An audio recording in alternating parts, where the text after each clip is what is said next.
الحمدللہ وحدہ والصلاۃ والسلام علی من لا نبی بعدہ۔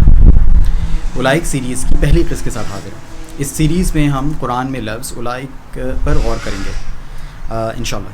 آج ہم سب سے پہلے سورہ بقرہ کی آیت نمبر 5 دیکھیں گے۔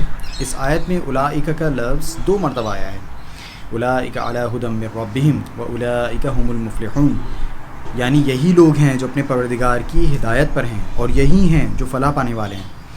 اس آیت سے صاف ظاہر ہے کہ کچھ خاص لوگوں کی بات ہو رہی ہے، کہ اس میں ان لوگوں کی بات ہو رہی ہے جو اللہ کے نزدیک ہدایت پر ہیں اور کامیاب ہونے والے ہیں۔ اس آیت کے کانٹیکسٹ پر اگر غور کریں تو یہ معلوم ہوتا ہے کہ ٹھیک ان تمام باتوں کا یہ تمام باتیں ان تمام باتوں کا الٹ ہیں جو یہود میں من حیث القوم پائی جاتی تھیں۔ قرآن نے اسی سورہ یعنی سورہ بقرہ میں آگے ان کی یہ تمام خصوصیات بڑی تفصیل کے ساتھ بیان کی ہیں۔ اسی طرح ابھی پیچھے ہم جن آیتوں کے کانٹیکسٹ میں بات کر رہے ہیں انہی 4 آیتوں کو دیکھیں تو اس میں ہمیں بتایا گیا کہ خدا سے ڈرنے کے بجائے یہود اس کے مقابلے میں سرکش ہوئے، جیسے کہ آیت نمبر 2 میں آیا۔ انہوں نے خدا پر ایمان لانے کے لیے اسے آنکھوں سے دیکھنے کا مطالبہ کیا، جیسے کہ آیت نمبر 3 میں آیا۔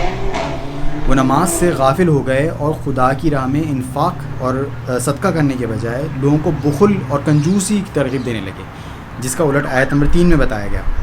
انہوں نے محض اپنے تعصبات کی بنا پر خدا کے پیغمبروں کا انکار کیا، ان کو قتل تک کر دیا، جیسے کہ آیت نمبر 4 میں اس کا الٹ آیا، اور آخرت ان کے لیے ایک رسمی عقیدہ اور مذاق بن کے رہ گئی۔ ان کے طرز عمل پر اس پر ایمان کی کوئی جھلک دکھائی نہیں دیتی تھی، بلکہ آج کل کے یہود سے اگر آپ بات کریں تو معلوم ہوتا ہے کہ وہ شعور ہی نہیں ہے کہ آخرت ہے کیا، جیسے کہ آیت نمبر 4 میں اس کو الٹ بتایا گیا ہے۔ ان تمام خصوصیات کا جو کہ یہود میں پائی جاتی ہیں الٹ کرنے پر، جیسے کہ ان 4 آیتوں میں بتایا گیا ہے، کرنے پر آپ ہدایت پا جائیں گے اور کامیاب ہو جائیں گے۔